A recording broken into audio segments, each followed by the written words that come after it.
വർഗീസ്, നിങ്ങൾ പറയുന്നത് കേൾക്ക്. എനിക്കങ്ങനെ നോക്കിയിരിക്കാൻ പറ്റില്ല. എനിക്ക് പൈസയുടെ ആവശ്യമുണ്ട്. പ്രോപ്പർട്ടി ബാങ്കിലൊന്നും പ്ലഡ്ജ് ചെയ്യാൻ ഇപ്പൊ പറ്റത്തില്ല എന്തായാലും. അതുകൊണ്ട് റാവുത്തർ വീട് തിരിച്ചെടുത്തോളാന്ന് പറഞ്ഞിട്ടുണ്ട്. അഡ്വാൻസ് തിരിച്ചു തരാന്നും പറഞ്ഞിട്ടുണ്ട്.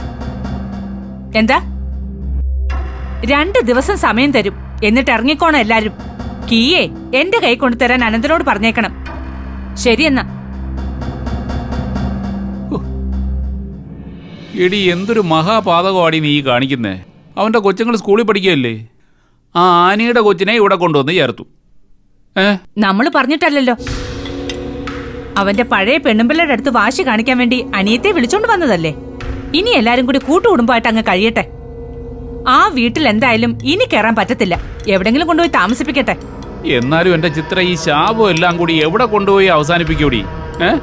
ശാപമേ ഇടുത്തി പോലെ വീഴും നിങ്ങളുടെ തലയില്. ഞാനേ ഈ മരതകം വീട്ടില് മരുമോളായിട്ട് വന്ന് കേറിയതാ. എന്റെ വഴി എനിക്ക് നന്നായിട്ട് അറിയാം.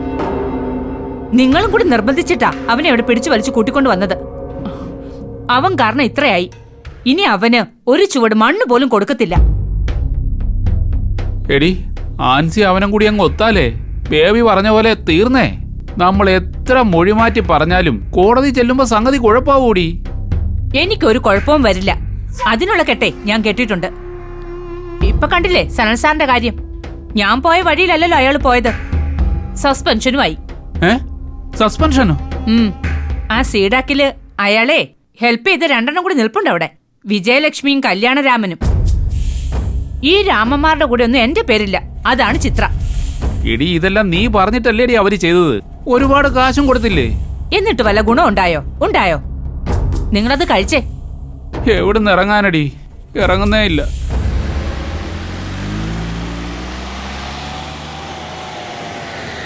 ദൈവമേ, ഇനി അടുത്തത് എന്തായിരിക്കും? എടി, ക്രൈംബ്രാഞ്ച് വല്ലതും ആയിരിക്കൂടി. അതാ ബേബി ആയിരിക്കും. നിങ്ങൾ അങ്ങോട്ട് കഴിച്ചേ. അയ്യോ, എനിക്ക് വയ്യായേ.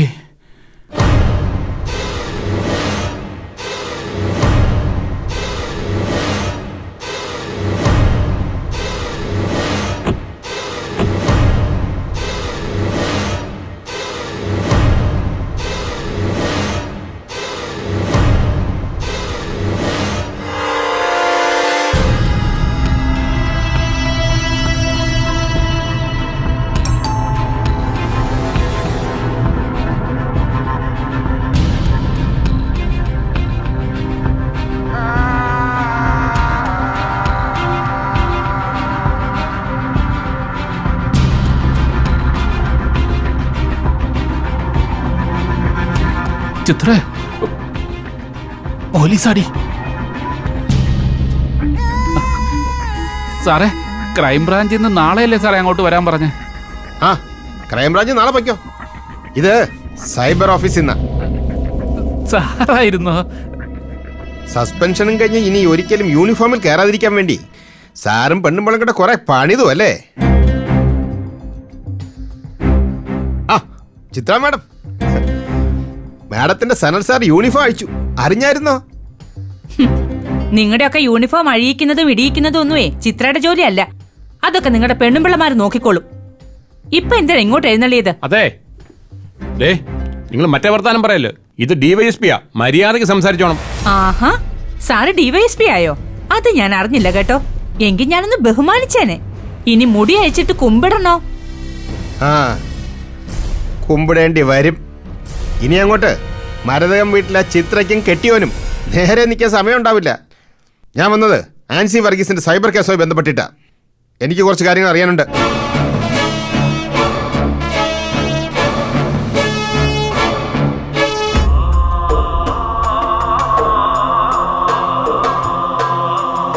അതെ, സൈബർ കേസൊക്കെ കഴിഞ്ഞില്ലേ, പിന്നെന്താ? സൈബർ കേസിന്റെ ഒരു ഘട്ടമേ കഴിഞ്ഞിട്ടുള്ളൂ. ഇനി രണ്ടാമത്തെയാ. ആ വീഡിയോയിലുള്ളത് ആൻസി വർഗീസ് അല്ല എന്ന് തെളിയിച്ചത് 1ാം ഘട്ടം. ആ വീഡിയോ കൃത്രിമമായി ഉണ്ടാക്കി പ്രചരിപ്പിച്ചത് ആരൊക്കെയാണെന്നുള്ളത് 2ാം ഘട്ടം. അതെ, ആ ജസ്റ്റിൻ ഡിസൂസ ഇല്ലേ, അത് അയാളോട് പോയി ചോദിച്ചാ പോരെ? എന്തിനാ ഇങ്ങോട്ട് വന്ന എല്ലാരും കൂടെ? അത് ഞങ്ങൾ നോക്കിക്കൊള്ളാം. പക്ഷേ അവനെ നിങ്ങൾ ഇങ്ങോട്ട് കൊണ്ടുവന്ന് അവതരിപ്പിച്ച് താമസിപ്പിച്ചത് ആ കേസുമായി ബന്ധപ്പെട്ട് തന്നെയല്ലേ? അവൻ എല്ലാ കാര്യങ്ങളും കൃത്യമായി പറഞ്ഞിട്ടുണ്ട്. ഞങ്ങൾ അത് റെക്കോർഡ് ചെയ്തിട്ടുണ്ട്. നിങ്ങളാണ് അവന് പണം കൊടുത്ത് സ്വാധീനിച്ച് ഇവിടെ കൊണ്ടുവന്നത്. പറ, എന്തിനായിരുന്നു അത്? ഞാൻ ആരെയും പണം കൊടുത്ത് സ്വാധീനിച്ചു കൊണ്ടുവന്നിട്ടൊന്നുമില്ല. അനന്തന് സിനിമ സംവിധാനം ചെയ്യണമെന്ന് പറഞ്ഞ് ഞങ്ങളുടെ കമ്പനി കുറച്ച് പൈസ ഇൻവെസ്റ്റ് ചെയ്തു. ഒരുപാട് പേർക്ക് അഡ്വാൻസും കൊടുത്തു. അതിലൊരു മെയിൻ ആർട്ടിസ്റ്റാണ് ജസ്റ്റിൻ ഡിസൂസ. എല്ലാവർക്കും അഡ്വാൻസ് കൊടുത്ത കൂട്ടത്തില് അവനും കൊടുത്തു. അവനെ ഇവിടെ വിളിച്ചോണ്ട് വന്നതും പരിചയപ്പെടുത്തിയതും പന്തളം ബേബിയാ. പ്രൊഡക്ഷന്റെ ചാർജ് ഋഷിക്കായിരുന്നു. ഫണ്ട് ഞാൻ കൊടുത്തിട്ടുണ്ട്. ആർക്കൊക്കെ അഡ്വാൻസ് കൊടുത്തെന്നൊന്നും എനിക്ക് അറിഞ്ഞുകൂടാ. ആ കൂട്ടത്തിൽ ഈ ജസ്റ്റിൻ ഡിസൂസയ്ക്കും കൊടുത്തിട്ടുണ്ട്. അതൊക്കെ നോക്കിയത് ഋഷിയാ. ആ, ദാ നിൽക്കുന്നു, ഇങ്ങോട്ട് തന്നെ ചോദിക്കേ. സാറേ, ഈ സ്ത്രീ പറയുന്ന മുഴുവൻ കള്ളവാ. പ്രൊഡക്ഷൻ 5 പൈസ ഞാൻ കൈകൊണ്ട് തൊട്ടിട്ടില്ല. ആദ്യത്തെ മൂവീസിന്റെ MD ആയിട്ടാ ഇവരെന്നെ ചാർജ് ചെയ്യിപ്പിച്ചത്, ശമ്പളക്കാരനാക്കിയതും. എന്നിട്ട് അവർ ഇപ്പോഴും തരാറുണ്ട് കഴിഞ്ഞ മാസത്തെ ശമ്പളം. ജസ്റ്റിൻ ഡിസൂസ ഡയറക്ടർ കാസ്റ്റ് ചെയ്തിട്ടില്ല, ഞങ്ങൾ ആരും കാസ്റ്റ് ചെയ്തിട്ടുമില്ല. ഇവർ തന്നെ ഇവനെ ഇവിടെ വിളിച്ചോണ്ട് വന്നതും ഈ വീഡിയോ പോസ്റ്റ് ചെയ്യിപ്പിച്ചതും പൈസ കൊടുത്തതല്ല. അപ്പോ ജസ്റ്റിന് പൈസ കൊടുത്തതെന്ന് നിനക്കറിയില്ല? സാറേ, ജസ്റ്റിന് പൈസ കൊടുത്ത ആ അക്കൗണ്ടിൽ നിന്നല്ല, വേറെ അക്കൗണ്ടിൽ നിന്നാ. അതും ഇവർക്കും പന്തളം ബേബിക്കൊക്കെ അറിയത്തുള്ളൂ. അതെ, ബേബിയോട് ചോദിക്കാനുള്ളത് ബേബിയോട് അങ്ങ് ചോദിച്ചാ മതി. ഹേയ്, അവിടെ നിൽക്കേ. നിങ്ങളങ്ങ് പോയാലെങ്ങനെ? സിജി, അവനെ കൊണ്ടുവാ. സാർ.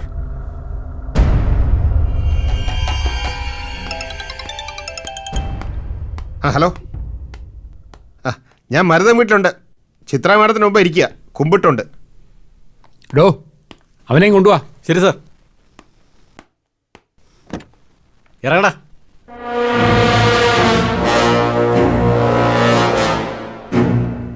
മുടി കെട്ടടാ.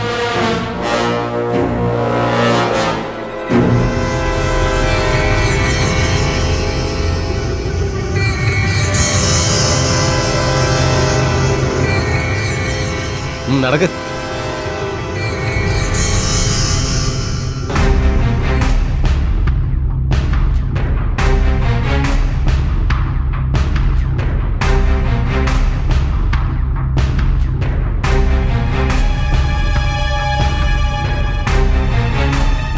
കേറി വാ.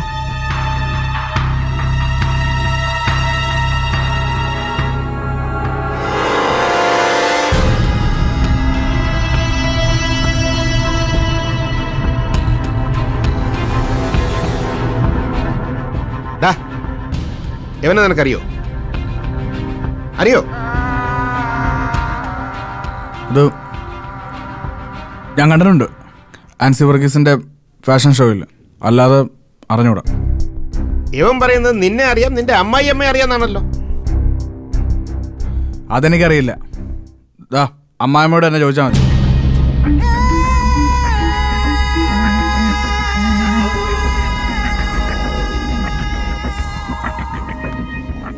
നിങ്ങൾ എന്തിനാ ഈ സെയ്ദ് അലി ഷരീഫ് ഉസ്മാനെ വിളിച്ചത്? ഞാൻ വിളിച്ചെന്നോ? ഫെബ്രുവരി ലാസ്റ്റ്, അതായത് 23, 24 തീയതികൾ. 23-ാം തീയതി രാവിലെ 6:30-നും പിറ്റേ ദിവസം 2:40-നും 2 കോളുകൾ.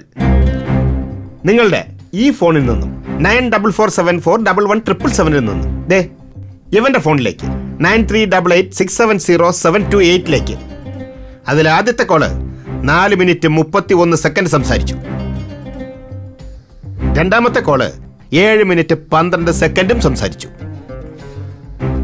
അതെന്തായിരുന്നു എന്നാ ഞങ്ങൾക്ക് അറിയേണ്ടത്. എനിക്കറിയില്ല എന്ന് പറഞ്ഞില്ലേ? എവിടുന്നേലും നമ്പരൊക്കെ പൊക്കിക്കൊണ്ട് വന്നിട്ട് എന്റെ തലയിലോട്ട് വെക്കുന്നോ? സിജി സാർ. ഇവരെ കമ്പ്യൂട്ടർ സിസ്റ്റം ഒന്ന് പരിശോധിക്കേണ്ടി വരും. കൊണ്ടുപോകണം സാർ. ആ, കൊണ്ടുപോവാ. അതൊന്നും പറ്റില്ല. എന്റെ അനുവാദമില്ലാതെ ഒരു സാധനം എടുക്കണമെങ്കിൽ നോട്ടീസ് വേണം എനിക്ക്. മാഡം, വാങ്ങിക്കേണ്ട നോട്ടീസ് എല്ലാം വാങ്ങിച്ചിട്ട് തന്നെയാണ് ഞാൻ ഇവിടെ നിൽക്കുന്നത്. മാഡത്തിന്റെ പേരിൽ ക്രൈംബ്രാഞ്ച് കേസ് കിടപ്പുണ്ട്, വിജിലൻസ് കേസ് കിടപ്പുണ്ട്. അതുകൊണ്ട് മാഡം ഇവിടെ നിന്ന് ചലിക്കണമെങ്കിൽ ഞങ്ങൾ പോലീസുകാർ പെർമിഷൻ വേണം. സിസ്റ്റം എവിടെ ഇരിക്കുന്നേ? അത് അവിടെ ആ മുറിയില്ല. ശരി സാർ. ചെക്ക് ചെയ്യും. Okay sir. അതെ, ആ സിസ്റ്റം ഒക്കെ ഉപയോഗിക്കുന്നത് പല്ലവിയാ. അത് ആരും ഉപയോഗിക്കുന്നത് ഞങ്ങൾ നോക്കിക്കോളാം. വാടാ, വാ. സാറേ, ഞാനെന്തിനാ സാറേ വരുന്നത്? എല്ലാത്തിനും തുറക്കാക്കാരൻ നീ അല്ലേടാ. നീ ഞങ്ങളെ ദോസ്തല്ലേടാ. നീ ഇല്ലാതെ ഇപ്പൊ ഞങ്ങൾക്ക് ഉറങ്ങാൻ പറ്റുമോ? വാ. ഡോ, രണ്ടത്തിന് ജീപ്പിലോട്ട് കയറ്റേ. ശരി സാർ. നടക്കടാ. സാർ ഞാൻ ആ നടക്ക്. സാർ ഞാൻ വാ നടക്കാൻ.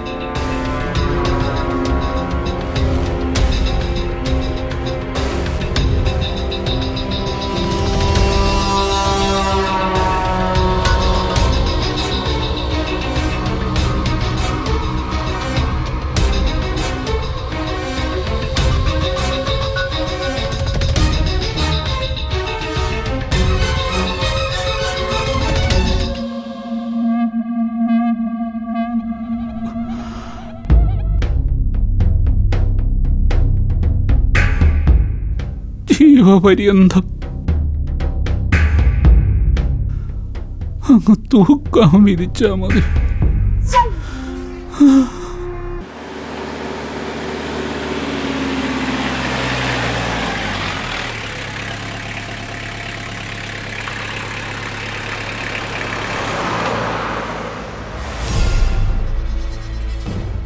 ഡാ, നിന്റെ മമ്മി കാണുമോ അവിടെ? എനിക്കറിയില്ല.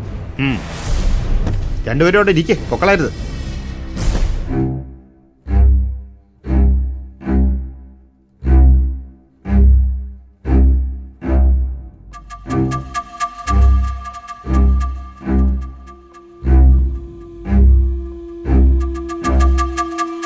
കാർത്തികേ, എന്തോ? ഇങ്ങോട്ട് വന്നേ. ഇത് എത്രയായി എഴുതിയിരിക്കുന്നേ? 1250. അയ്യോ, ഈ വിലയൊക്കെ കൊടുത്ത് ആര് വാങ്ങാനാ? സാറേ, ഇതാ പോലീസ്. അവിടെ ചോദിച്ചാ മതി. പോലീസോ? പോലീസിന് പറ്റിയ വേഷമൊന്നും ഇവിടെ ഇല്ലല്ലോ. Only ladies. അവിടെ ഉണ്ടോ? മുകളിലാ.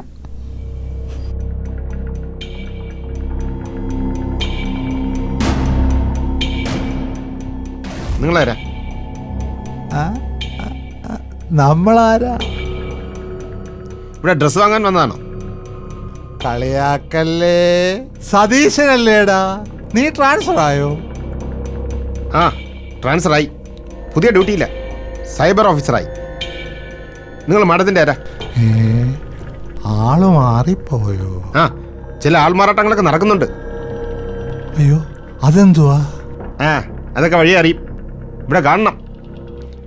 മാഡം എവിടെ? മുകളിലുണ്ട്. കാണിക്കേ.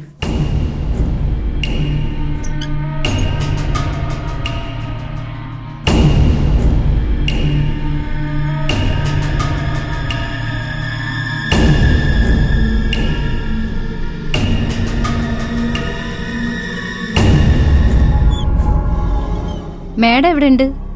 ഇവിടെ ഉണ്ട്. ആ,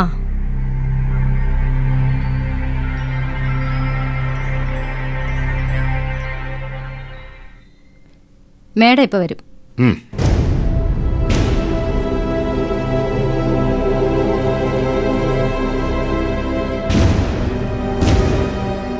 എന്താ സാർ? ഞാൻ സൈബർ ഡിവൈഎസ്പിയാ, രാജ്മോഹൻ. വരൂ സാർ, അകത്തേക്ക് ഇരുന്ന് സംസാരിക്കാം.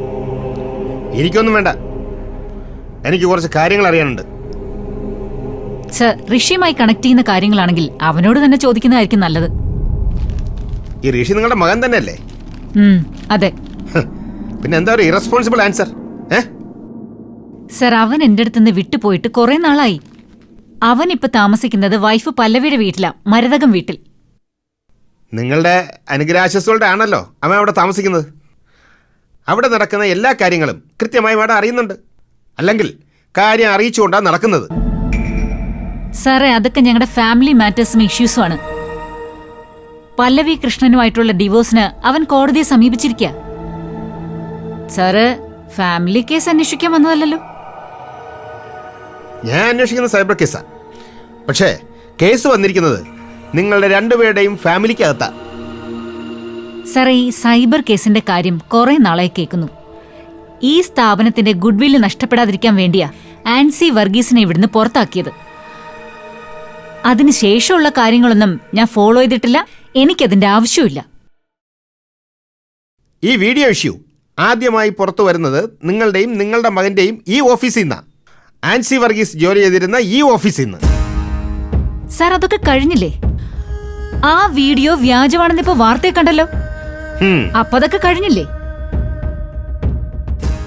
ഇനി അവളെ തിരിച്ചു ജോലി കൊണ്ടുവരണമെന്ന് പറയാനാണ് സാറ് വന്നതെങ്കിൽ അതിന് ഞങ്ങൾക്ക് താല്പര്യമില്ല. താല്പര്യമുണ്ട് മാഡം. ആൻസി വർഗീസിന് താല്പര്യമുണ്ട്. അതൊരു കംപ്ലൈന്റ് ആയിട്ട് DGPക്ക് അവർ കൊടുത്തു. അത് പുട്ടപ്പ് ചെയ്ത് ഞങ്ങളുടെ ടേബിളിൽ വന്നു. ആൻസി വർഗീസിന്റെ പേരിലുള്ള വ്യാജ വീഡിയോ ഉണ്ടാക്കിയത് ആരാണെന്ന് കണ്ടുപിടിക്കണം. അതാണ് ഞങ്ങളുടെ ജോലി. അതിനെന്തിനാ സാർ ഇവിടുന്ന് അന്വേഷിക്കുന്നത്? ഋഷി ഒന്നും ചെയ്തിട്ടില്ല എന്നുള്ളത് എല്ലാവർക്കും ബോധ്യമുള്ളതല്ലേ? എനിക്കും ബോധ്യമുണ്ട്, അവനും ബോധ്യമുണ്ട്. ആദ്യം സാറിന്റെ ഓഫീസിൽ നിന്ന് തന്നെ അന്വേഷിച്ചിരുന്നതല്ലേ? അന്ന് സാറിനത് മനസ്സിലായി കാണുമല്ലോ. അപ്പോ കാര്യങ്ങളെല്ലാം മാഡത്തിന് അറിയാം. കേസ് അന്വേഷിച്ച ഞാൻ പുറത്തായതും ഈ അന്വേഷണം കൊണ്ടാ. ഇപ്പോ കറങ്ങിത്തിരിഞ്ഞ് അന്വേഷണം എന്റെ മുന്നിൽ തന്നെ എത്തില്ല മാഡം.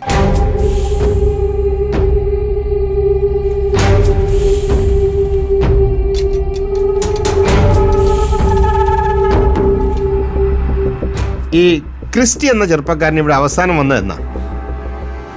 ക്രിസ്റ്റിയോ? എന്താ ആ പേര് കേട്ടിട്ടില്ലേ? പേര് കേട്ടിട്ടുണ്ട്. ഫാഷൻ ഷോ ഒക്കെ കണ്ടക്ട് ചെയ്യുന്ന ഒരാളാണെന്ന് കേട്ടിട്ടുണ്ട്. അപ്പോ നിങ്ങൾ തമ്മിൽ നേരിട്ട് കണ്ടിട്ടില്ല? ഇല്ല, അറിയില്ല. പക്ഷേ അവൻ നിങ്ങളുടെ ഓഫീസുമായി ബന്ധപ്പെട്ട് ഡ്രസ് മെറ്റീരിയൽസും ഡിസൈനർ വെയറുകളും നിങ്ങളുടെ ഹിമ കളക്ഷൻസിൽ നിന്നും പർച്ചേസ് ചെയ്തിട്ടുണ്ട്. ഉണ്ടാവും സാർ. ഓൺലൈനിൽ തന്നെ ഞങ്ങളുടെ മെറ്റീരിയൽസ് ഓർഡർ എടുത്ത് വാങ്ങിക്കുന്ന ഒരുപാട് പേരുണ്ട് പല സ്ഥലങ്ങളിൽ നിന്നും. ഈ ക്രിസ്റ്റീം അക്കൂട്ടത്തിലൊരാളാ. ഞങ്ങൾ ആരുടെയും പ്രൊഫൈല് ചെക്ക് ചെയ്യാറില്ല.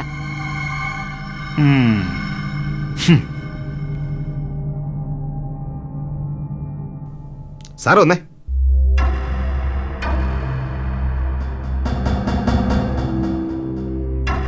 ഈ ക്രിസ്റ്റി എന്ന് പറഞ്ഞ ആളുടെ ഓൺലൈൻ ഓർഡറുകൾ വല്ലതും അവസാനം വന്ന ഡേറ്റ് നിങ്ങൾക്ക് ഓർമ്മയുണ്ടോ?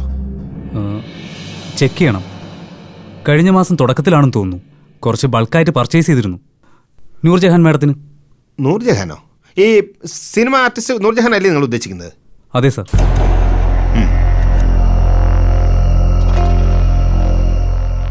മാഡം കുറേ കാലമായി ഞങ്ങളുടെ കസ്റ്റമറാണ്. അവരോട് വരാറുണ്ടോ? ഇല്ല സാർ, അവരൊക്കെ സെലിബ്രിറ്റീസ് അല്ലേ, ആളിനെ വിടാറേ ഉള്ളൂ. നിങ്ങൾക്ക് അവരെ നേരിട്ടറിയോ? ഇല്ല, അവരുടെ സിനിമകൾ കണ്ടിട്ടുണ്ട്. അല്ലാതെ അറിയില്ല? ഇല്ല. സുജയ് സാർ, അവന്മാരെയും ഉണ്ടോ? നിങ്ങളെ കമ്പ്യൂട്ടർ സിസ്റ്റം എവിടെ ഇരിക്കുന്നത്? എന്തിനു സാർ? അത് ഓൺ ചെയ്.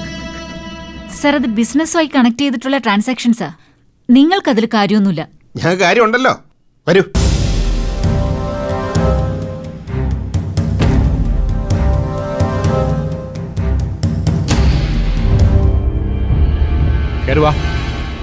നീ ഇവരുടെ കൂടെ വന്നാണോ? വന്നല്ല, വീട്ടിൽ തന്നെ പിടിച്ചു വലിച്ചോണ്ട് വന്നാ. മമ്മി ഒന്ന് പറഞ്ഞ് മനസ്സിലാക്ക്. എനിക്ക് ഈ കേസോട്ടൊരു ബന്ധവുമില്ല. ബന്ധം ഉണ്ടെങ്കിൽ തന്നെ ഇത് ഇവനെ ഞാൻ കാണുന്നത് പോലും ഇപ്പോഴാ. പറഞ്ഞാൽ മനസ്സിലാവണ്ടേ അവർക്ക്? ഡേ ഇറങ്ങി വാടാ. മാഡം ഇറങ്ങി വാ.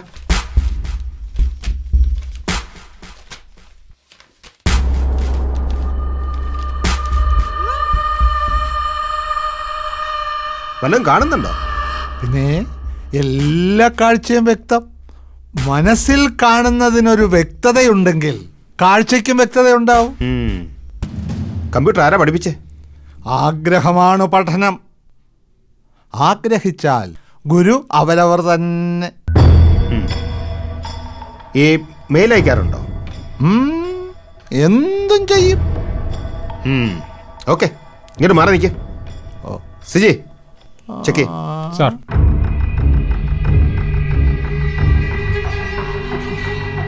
ഡാ ഇറങ്ങി വാ. മാഡത്തിന് അവനെ അറിയോ? സെയ്ദ് അലി ഷെരീഫ് ഉസ്മാൻ അറിയോ? ഇല്ല, എനിക്കറിയില്ല. മാഡം കണ്ടിട്ടുണ്ടോ അവനെ? ഇല്ല സാറേ, ഇതുപോലെ മുടിയും താടിയും വളർത്തി വികൃത രൂപങ്ങളായ ഒരുപാട് പേര് ഇവിടെ വരാറുണ്ട്, ഫാഷൻ ഷോ എന്ന് പറഞ്ഞ്. ഞാനിവരൊന്നും അടുപ്പിക്കാറില്ല. പക്ഷേ ഇവൻ പറഞ്ഞത് മാഡത്തിന് നന്നായിട്ട് അറിയാവുന്നതാണല്ലോ. നീ കള്ളമാണോടാ എൻ്റെ അടുത്ത് പറഞ്ഞത്? അല്ല സാറ്, ഞാൻ പലതവണ ഇവിടെ വന്നിട്ടുണ്ട്. ക്രിസ്റ്റി എന്ന മെസ്സേജ് വെച്ചാണ് വന്നിട്ടുള്ളത്. നൂർജഹാന് കൊടുക്കാനുള്ള ഡ്രസ്സ് കളക്ട് ചെയ്യാൻ വേണ്ടിയിട്ട്. കഴിഞ്ഞ മാസവും വന്നായിരുന്നു. ഇത് ശരിയാവുമായിരിക്കും. പാക്ക് ചെയ്തേക്ക്. മാഡത്തിന് ഓർമ്മയില്ലേ? ഇല്ല. മാഡത്തിന് ഓർമ്മ കാണത്തില്ല. സാറിങ്ങി വന്നേ. സാറിനറിയോ അവനെ? എനിക്ക് കാഴ്ച കുറവാ, ഉൾക്കാഴ്ച മാത്രമേ ഉള്ളൂ. ഡാ, നിനക്ക് കാഴ്ച ഉണ്ടോ? ഉണ്ട് സാർ. നീ അവനെ കണ്ടിട്ടുണ്ടോ? കണ്ടിട്ടുണ്ട് സാർ. ഇവിടെ വന്നിട്ടുണ്ട്. അപ്പൊ കള്ളം പറയുന്നത് മാഡം ആണല്ലേ? പലരും വരുന്നതല്ലേ, കൃത്യമായിട്ട് ഓർമ്മയില്ല. ശരി, വാടാ.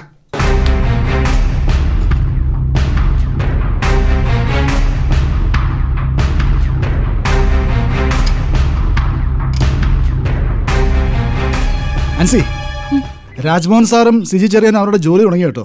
സാറേ, ഇപ്പൊ അവര് അനന്തന്റെ തറവാട്ടിലേക്ക് പോയോ? അൻസി, ഈ യൂണിഫോം ഇട്ട് കഴിയുമ്പോഴാ ഒരു അന്വേഷണ ഉദ്യോഗസ്ഥന്റെ പവറും ചിന്തകളും ഒക്കെ ഇങ്ങനെ പുറത്തേക്ക് വരുന്നത്. അവര് മറ്റവനെ പൊക്കി, സെയ്ദ് അലി ഷെരീഫ് ഉസ്മാൻ. അതാ കോളനിയിലുള്ള ചെറുക്കനല്ലേ? ഇവരാദ്യം പോയി കണ്ടേ. അത് തന്നെയാ ഈ വ്യാജ വീഡിയോയുടെ ഉറവിടം. അതായത് അന്വേഷണത്തിൽ കിട്ടിയ IP നമ്പർ. സാറേ, അപ്പൊ ആ നമ്പറിൽ നിന്ന് ഇതൊക്കെ തുടങ്ങിയിരിക്കുന്നല്ലേ?